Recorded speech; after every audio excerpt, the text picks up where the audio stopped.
Bhagavate Vasudevaya. Om Namo Bhagavate Vasudevaya. Om Namo Bhagavate Vasudevaya. Om Namo Bhagavate Vasudevaya. Om Namo Bhagavate Vasudevaya.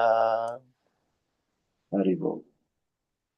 Thank you very much, Mr. Freddy. Namaste, namaste. So, we are going to continue our reading and discussion of Srimad Bhagavatam. So, Rhea, would we have our first reader? Haribol Namaste, everyone. We are now in Canto 1, text 37, three more verses. Sir Okay. Pravin is our first reader po.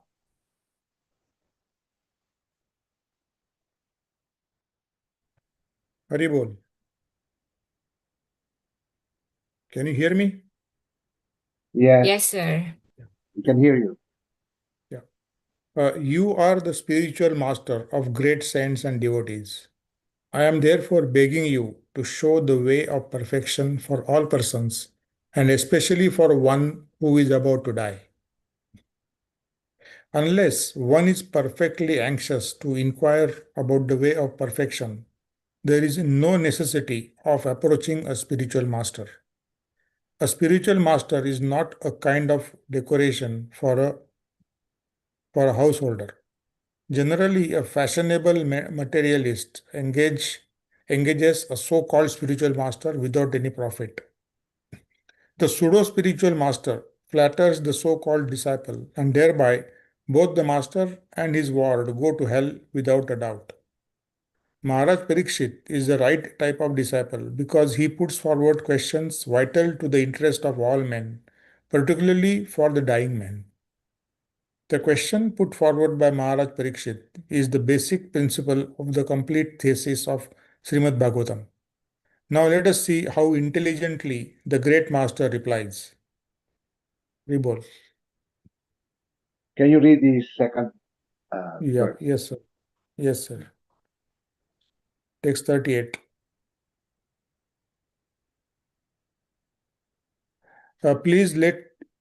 Text 38. Please let me know what a man should hear, chant, remember, and worship, and also what he should not do.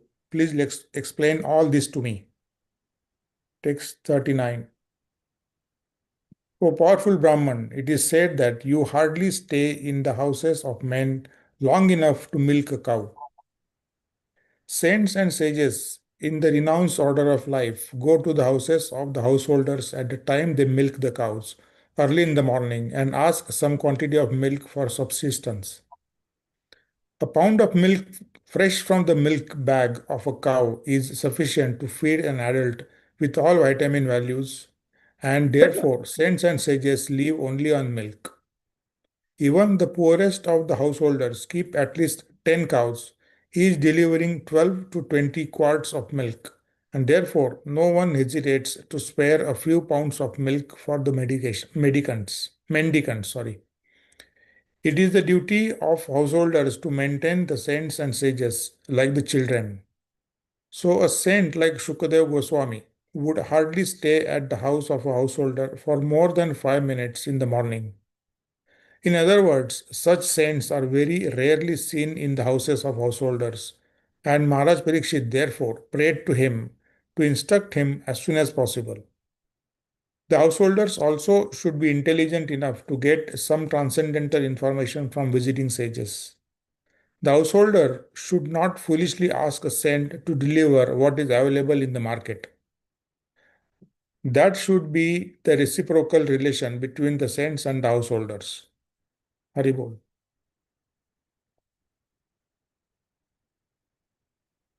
Haribol Namaste. Thank you very much, Mr. Pravin. So here, upon the arrival of Sukadev Goswami, immediately after paying his obeisances, Maharaj Pariksit, he immediately went into inquiry. So he asked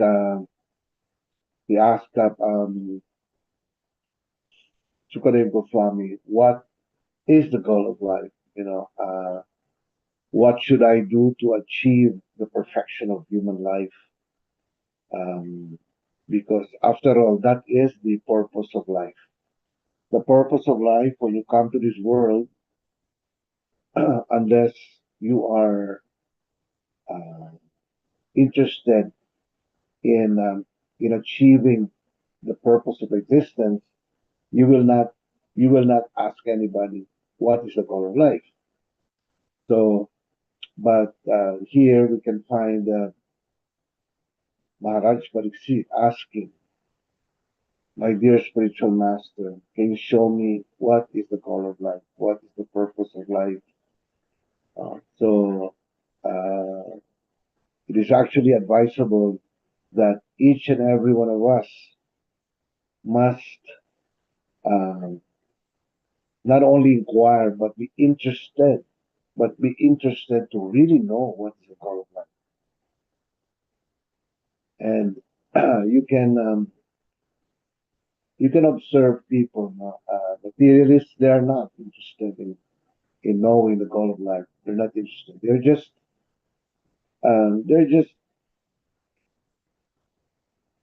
there to get to the flow of life, so-called flow of life. Whatever happens, happens, but let me just live in this world, enjoy, and nothing more. As far as they're concerned, as far as the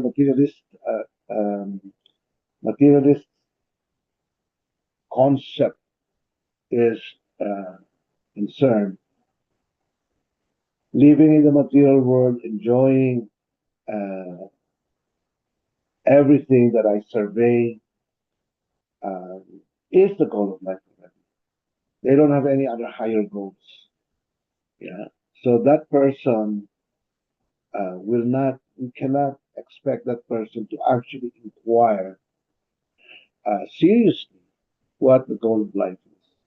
But here, Maharaj Pariksit was immediately asking, what is the highest goal of life?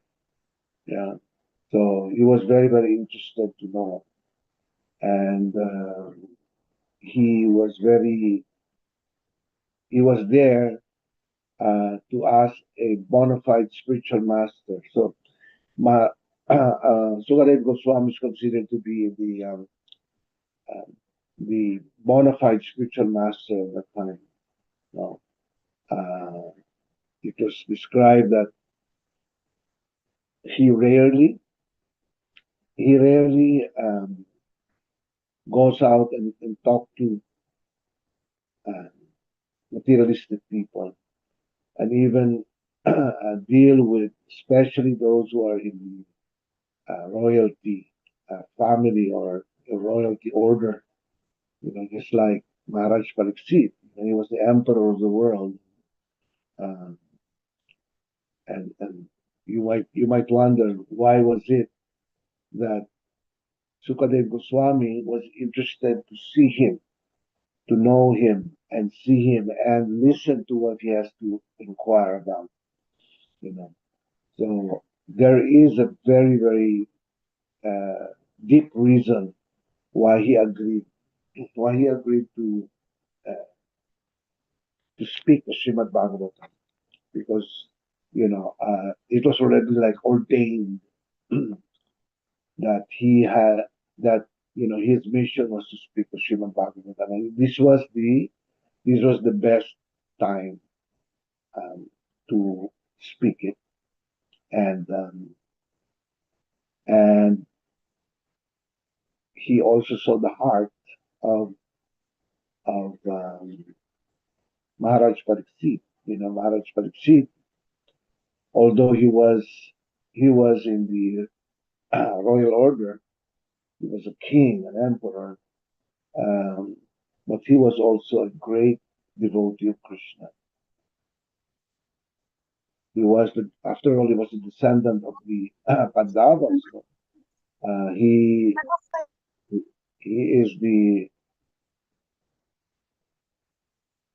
is the grandson of of the Pandava brothers. So he was very, very qualified, and he was a great administrator, actually. Just like uh, his grandfathers, specifically Yudhishthir, Bhima, uh, Arjuna. Yeah. So here we can see that um, his character, he is somebody who wishes to find the goal of life. He wishes to find the goal of life. Yeah. So, and because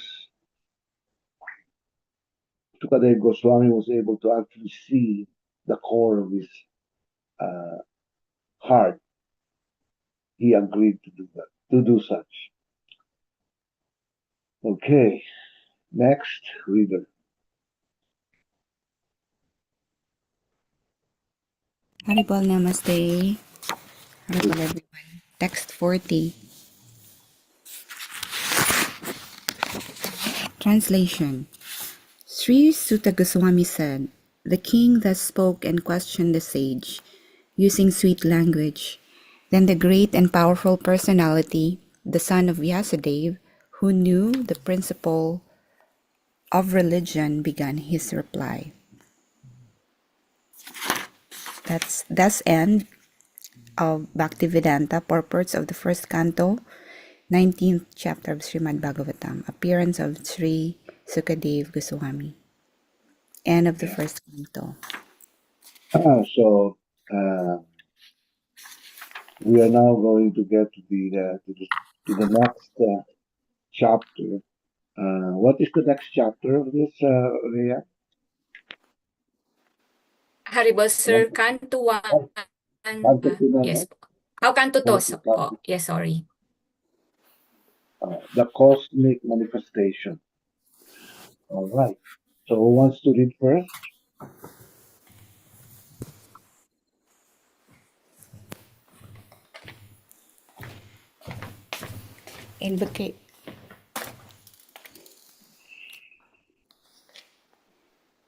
Invocation. O my Lord, the all-pervading personality of Godhead, I offer my respectful obeisances unto you.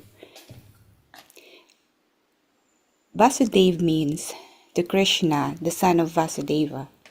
Since by chanting the name of Krishna, Vasudeva, one can achieve all the good results of charity, austerity, and penances.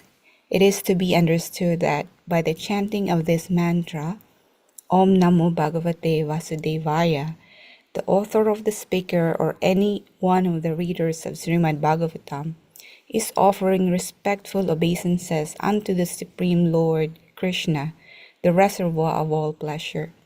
In the first canto of Srimad Bhagavatam, the principles of creation are described, and thus the first canto may be called creation. Similarly, in the second canto, the post-creation cosmic manifestation is described. The different planetary systems are described in the second canto as different parts of the universal body of the Lord. For this reason, the second canto may be called the cosmic manifestation.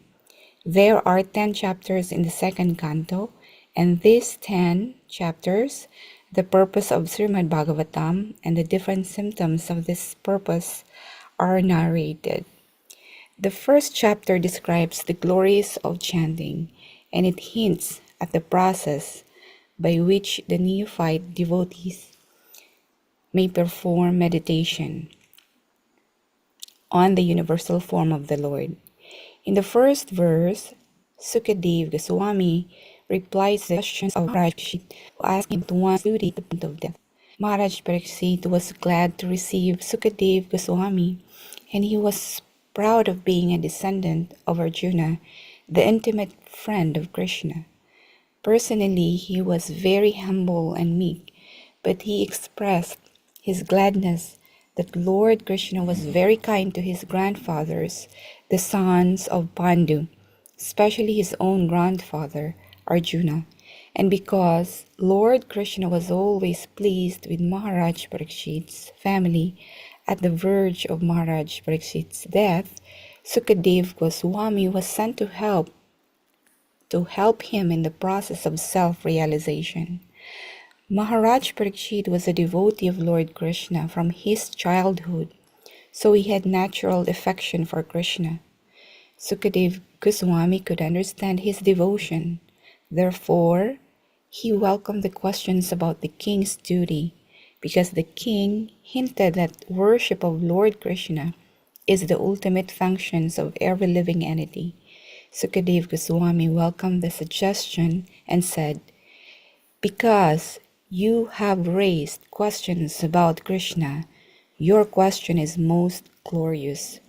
The translation of the first verse is as follows. Haribol Namaste po.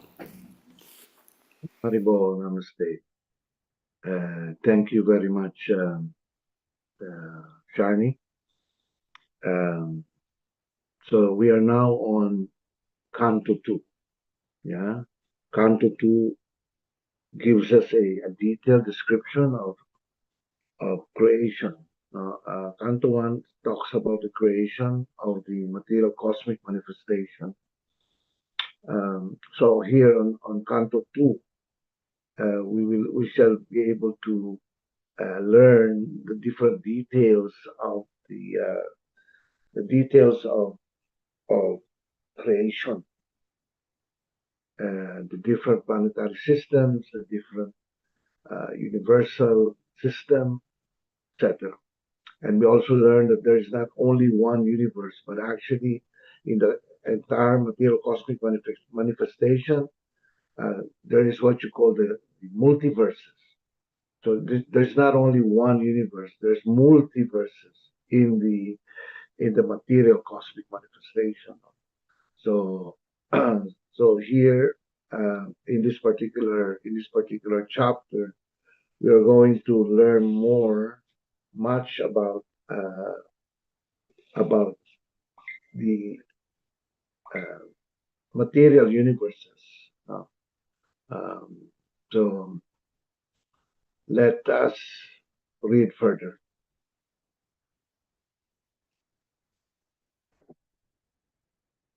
Ma'am Pinky.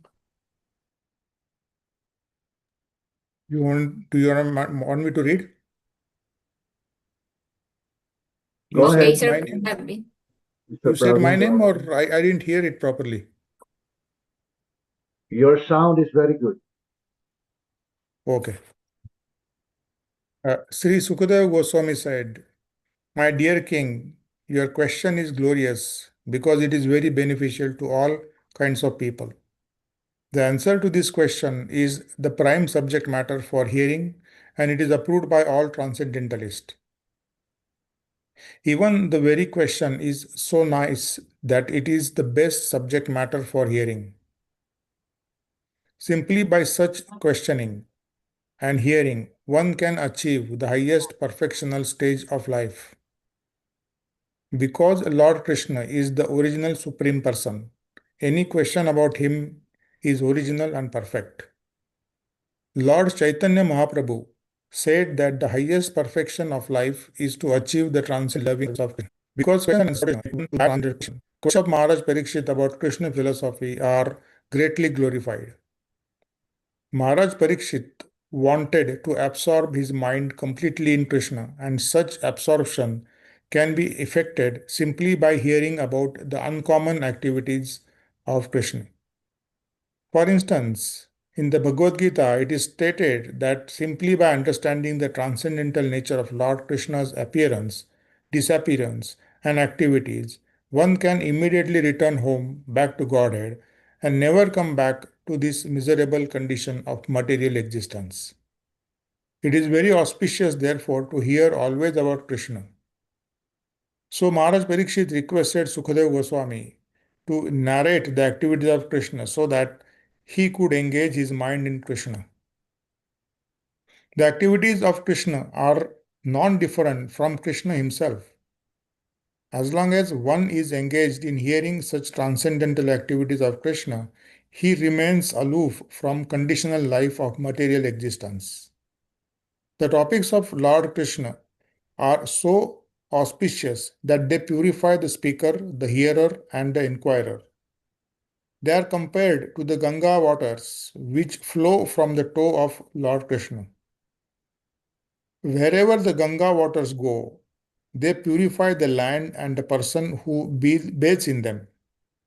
Similarly, Krishna Katha or the topics of Krishna are so pure that wherever they are spoken, the place, the hearer, and the inquirer, the speaker, and all concerned become purified. Haribol. Haribol. Thank you very much, Mr. Praveen. So the importance of hearing Srimad Bhagavatam is glorious, because it extricates a person from the miserable condition of material existence. In other words, it is so purifying. It's not only pure, but all purifying to hear the glories of Krishna, and that's the reason why Sukadev Goswami um, allowed himself to be the spiritual master of Maharaj Pariksit, because Maharaj Pariksit was a pure devotee. He was a devotee from the very birth.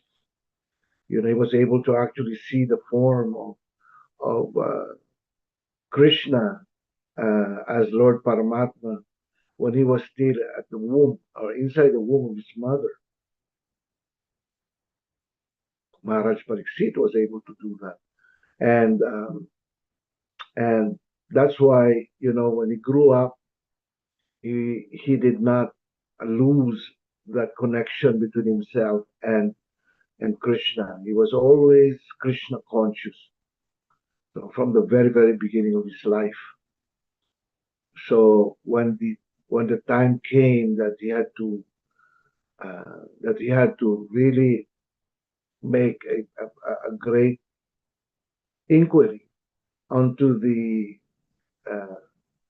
mysteries of life, onto the realities of existence, etc., and how one can escape the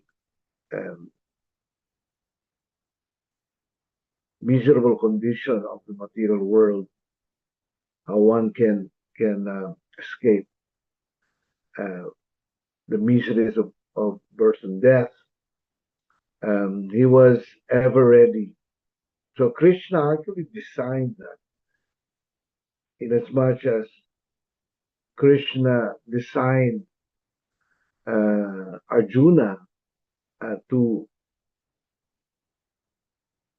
ask questions from Krishna himself, and thus Bhagavad Gita was born. So the same way here in Srimad Bhagavatam, Krishna designed this. He made it so that Maharaj Pariksit would ask these different questions, and we, the conditioned souls, will have the opportunity to actually realize the goal of life also. So this is not just for himself, but it is actually for the benefit of all humanity. And that was the main reason for us to be able to understand what the goal of life is. Because for most people in the world, they have forgotten already about the goal of life. As far as they're concerned, the goal of life is to just enjoy sensual pleasure in this world. That's it. Nothing more. So when you talk about spiritual life, materialists often, especially the atheists, often they do not accept that there is a second energy, the spiritual energy. They only are attached to the material energy, the first energy. So how can you understand the nature of the spiritual world if you don't accept spiritual energy? It's not possible. It is not possible. So that's why there's the Srimad Bhagavad Gita, the Srimad Bhagavatam. It is actually like a playbook. Yeah, it is a playbook for people to understand deep meanings of life, like this. Yeah, it is a guide. It is a manual as to how we can get out from the miseries of life and death. And after this birth, uh, after giving up one's body in this world, we shall be able to actually go to Krishna himself, because we have understood the goal of life. Next reader. Haribol, namaste. Text 2. Translation. Those persons who are materially engrossed, being blind to the knowledge of the ultimate truth, leave many subject matters for hearing in human society, O Emperor. Purport. In the revealed scriptures, there are two nomenclatures for the householder life. One is Gerhasta and the other is Germedi. The Gerhastas are those who live together with wife and children, but live transcendentally for realizing the ultimate truth. The Germedis, however, are those who live only for the benefit of the family members, extended or centralized, and thus are envious of others. The word Medi indicates jealousy of others. The Germedis, being interested in family affairs only, are certainly envious of others. Therefore, one Germedi is not on good terms with another Germedi, and in the extended form, one community, society, or nation is not on good terms with another counterpart of selfish interest. In the age of Kali, all the householders are jealous of one another because they are blind to the knowledge of the ultimate truth. They have many subject matters for hearing: political, scientific, social, economic, and so on. But due to a poor fund of knowledge, they set aside the questions of the ultimate miseries of life, namely miseries of birth, death, old age, and disease. Factually, the human life is meant for making an ultimate solution to birth, death, old age, and disease. But the Germedis, being illusioned by the material nature, forget everything about self-realization. The ultimate solution to the problems of life is to go back home, back to Godhead. And thus, as stated in the Bhagavad Gita, the miseries of material existence, birth, death, old age, and disease are removed. The process of going back home, back to Godhead, is to hear about the Supreme Lord and His names. And His name, form, attributes, pastimes, paraphernalia, and variegatedness. Foolish people do not know this. They want to hear something about the name, form, etc. of everything temporary, and they do not know how to utilize these propensities of hearing for the ultimate good. Misguided as they are, they also create some false literatures about the name, form, attributes, etc. of the ultimate truth. One should not, therefore, become a Germedi simply to exist for enjoying others. One should become a real householder in terms of the scriptural injunctions. Haribol. Haribol, namaste. So here we can learn that there are two types of householders. One type of householder is that, he is just interested in his own, material pleasures. and also his extended selves, their material pleasures also. That is called, they're called remedy, and they're actually materialistic and do not have any interest in solving the real problems of life. What are the real problems of life? The real problems of life really uh, is to get a solution of birth, death, diseases, and old age. These are the real problems of life. Unless one um, knows how to deal with the real problems of life, then he will continue on living in the material world. Yeah. So the second nomenclature, the second part, or the second type rather of householders is the uh, householders a householder who balances his family life, yeah, and his spiritual life. This is the ideal householder. Yeah, he understands both the material needs and spiritual needs.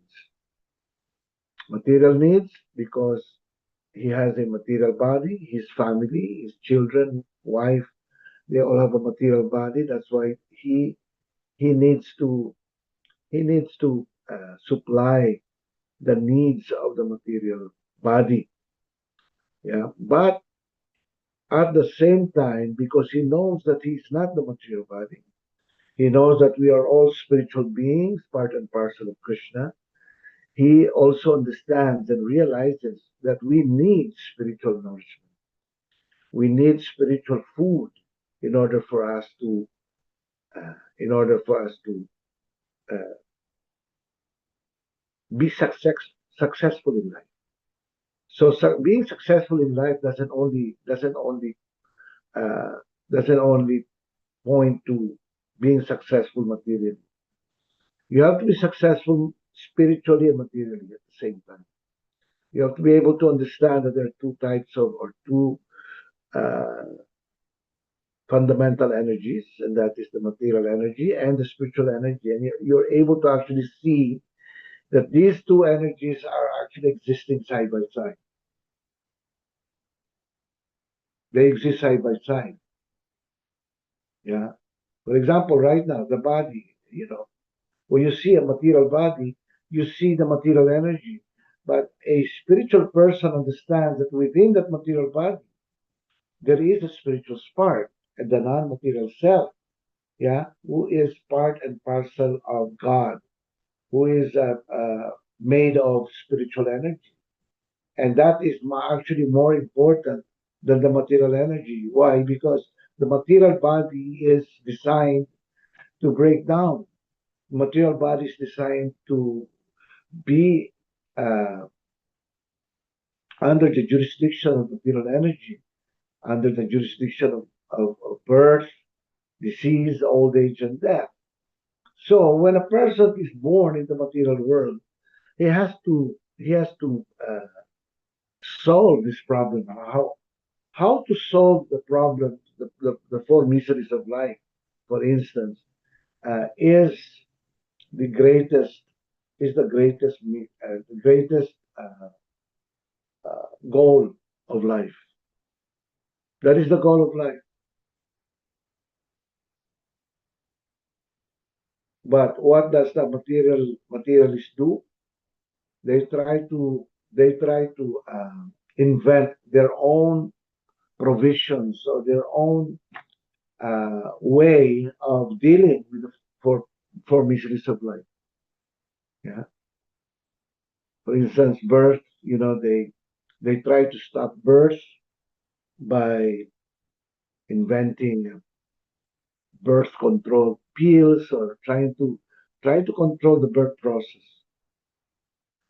But no matter how they do, no matter what they do, they're always a failure. They always fail to control the birth process. Birth will always be there because that is part of the material nature. Diseases, you know, the materialists, they try to control the different diseases. Once they are able to control one type of disease, 3 or 4 diseases will pop up. So there's no question of really trying to control disease because we are under the jurisdiction of these higher laws. The 4 mysteries of life is actually a part of the law, material laws of nature. We cannot, because we cannot control these laws of nature. Why? Because we are under it. We are never superior to the laws of nature. The laws of nature are there, and we have to respect it because they are part of the material laws, and it is um, it is designed by Krishna himself, so that we will be able to understand that this material world is not a place of enjoyment, but this material world is a place of our attempted enjoyment. Yeah, that everything that we do here has an educational purpose. The educational purpose so that we can learn that this material world is not our home. Ultimately, when a person understands this, then and only then can he transcend these the 4 mysteries of life and other mysteries of life as well, like the threefold miseries, the 3 types of anxieties. All of these um, are uh, solved when a person truly understands his nature as a child of Krishna, as a spiritual spark, part and parcel of Krishna. Yeah. So automatic po yan. Automatic when you understand your nature, your true nature, then automatically you will be able to understand that the non-material self is not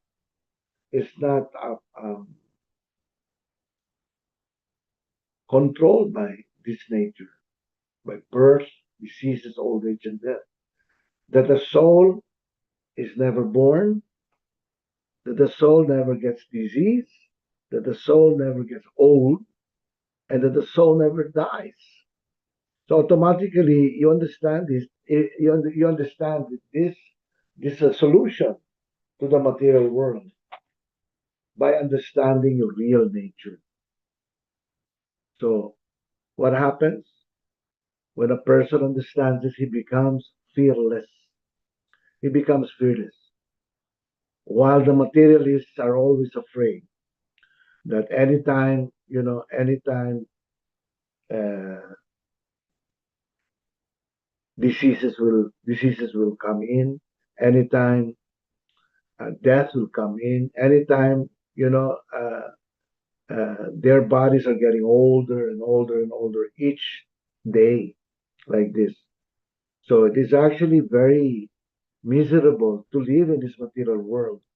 But materialists, they do not have any clue how to get out from the miseries of life and death. They do not. The miseries uh, of, of getting born, getting diseased, getting old, and ultimately death. That is actually a very painful experience because in reality we don't die, but death comes to us. Yeah, in reality we are never under the jurisdiction of birth, but we are born. We are forced to get born uh, in the material world and suffer. So it's not only this lifetime, but also the lifetime from this life. If you leave the world without knowledge about your real identity, yeah, you will just continue to suffer the con the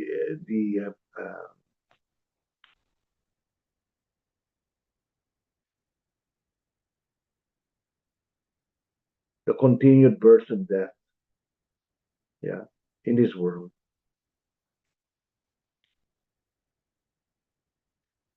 So one has to be somebody who is able to actually understand both.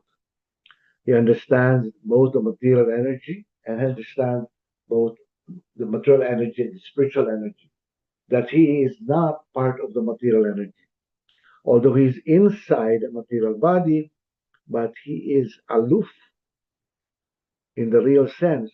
The spirit soul is aloof from the miseries of this world.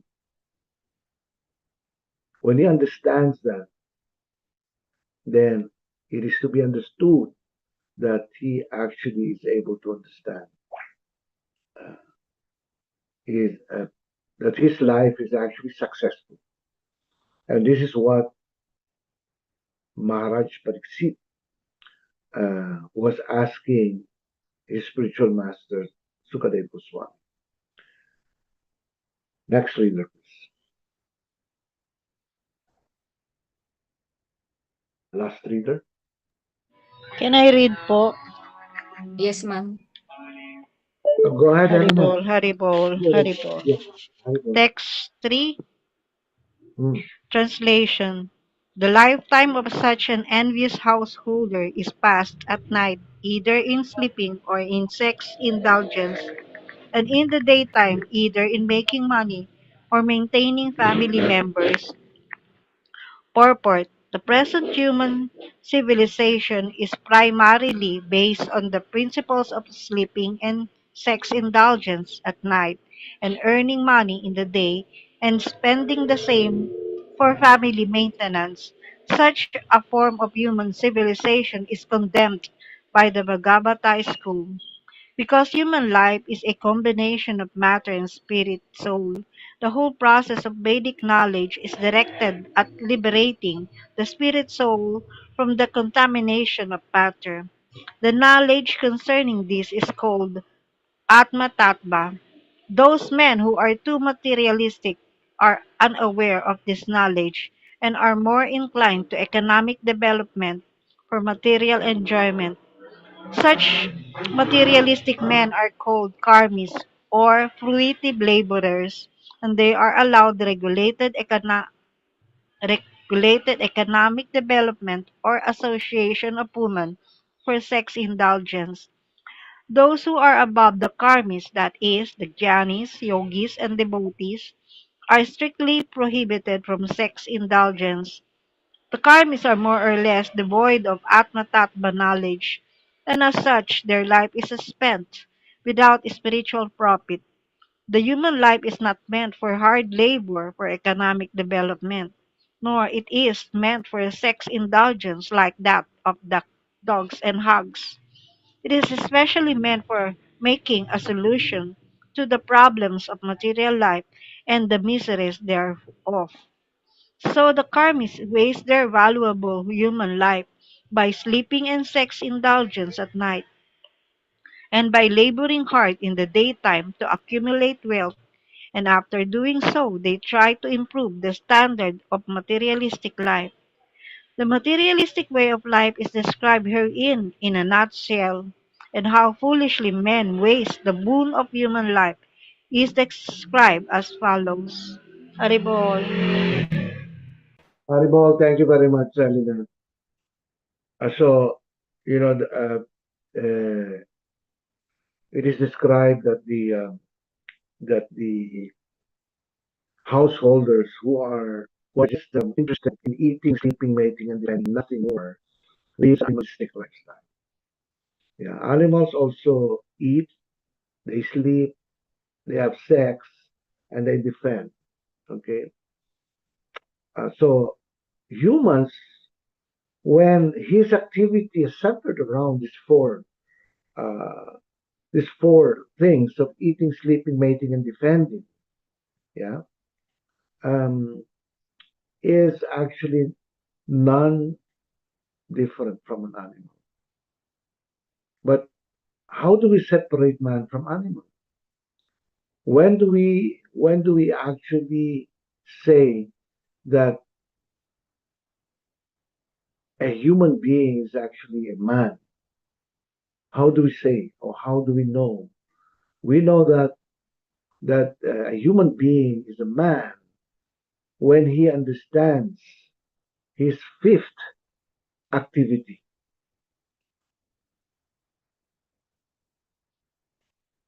His fifth activity is uh, when he uses his intelligence, when he uses his intelligence to inquire about the absolute truth, to inquire about the goal of life, the goal of this existence. Why are we here? Who am I? Why am I suffering in this world? I mean, these questions are not there in animals. The animals, they don't know who they are. They don't know why they are suffering. Yeah, they don't know the purpose of existence. They don't know. That's why we can never find a cat or a dog listening to our discussion right now, because they are totally ignorant of the seriousness of what life is all about. Why am I here? They do not know. They just simply follow the flow of material existence, just like an animal. Yeah. So really, when a person is just focused on eating, sleeping, mating, and defending, he is no uh, he is he is actually all. You must understand that this person is not different from an animal. This human being may have a human body, but actually he is an animal inside. That's why it's very, very difficult to get out from the wheel of birth and death. Why? Because while we are in this body, material body, we are only interested in these four propensities of eating, sleeping, mating, and defending. You know, the karmis, or we can call them the karmis, the materialists, or they are also known as fruitive workers, fruitive laborers. Yeah.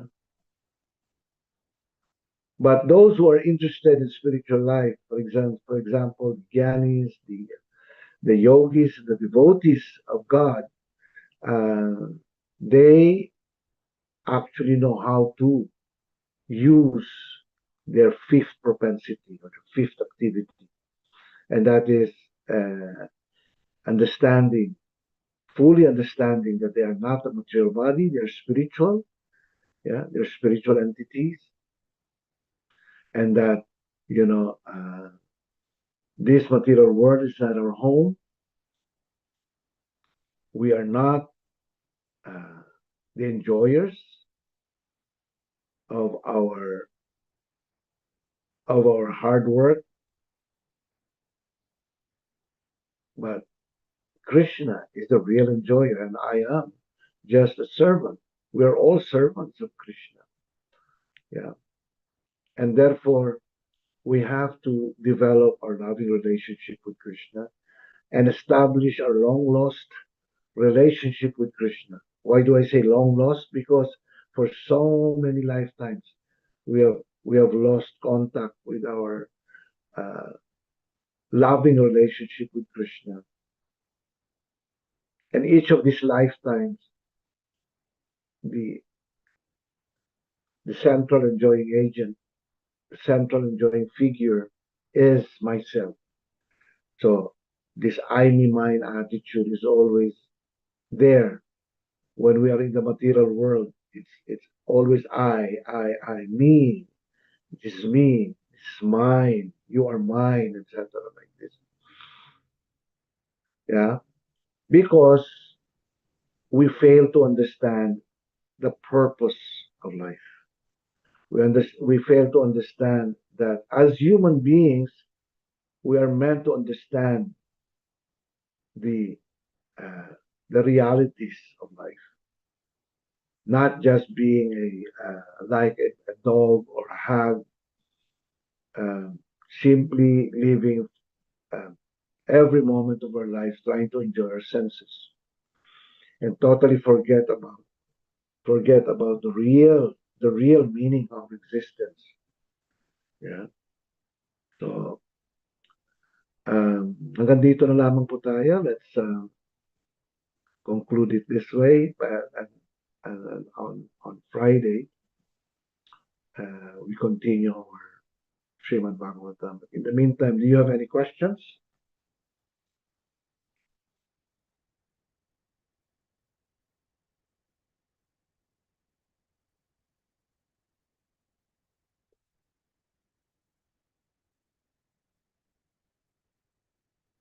Elinette, do you have a question?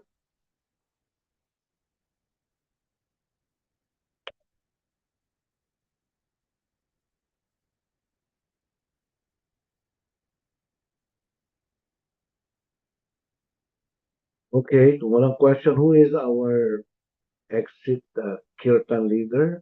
Rhea? Haribol, Sir Isaac, pwede po kayong closing kirtan po, Haribol.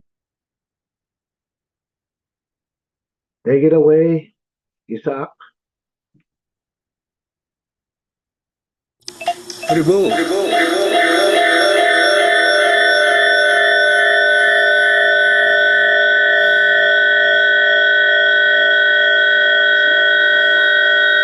May echo ka ha. Haribol. Haribol.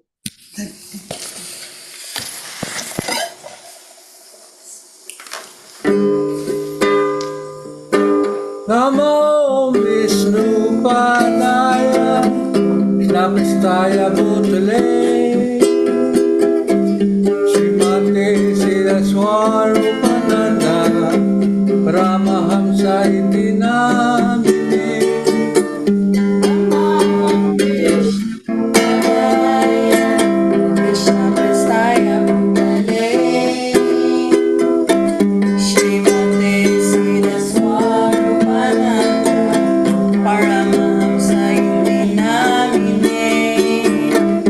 Bhajya Sri Krishna Chaitanya Prabhu Nityananda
Jaya Jaya Srila Prabhupada, Jaya Jaya Nitai Gaur, Jaya Jaya Srila Prabhupada, Jaya Jaya Nitai Gaur. Jaya Jaya Srila Prabhupada, Jaya Jaya Nitai Gaur, Jaya Jaya Srila Prabhupada, Jaya Jaya Nitai Gaur.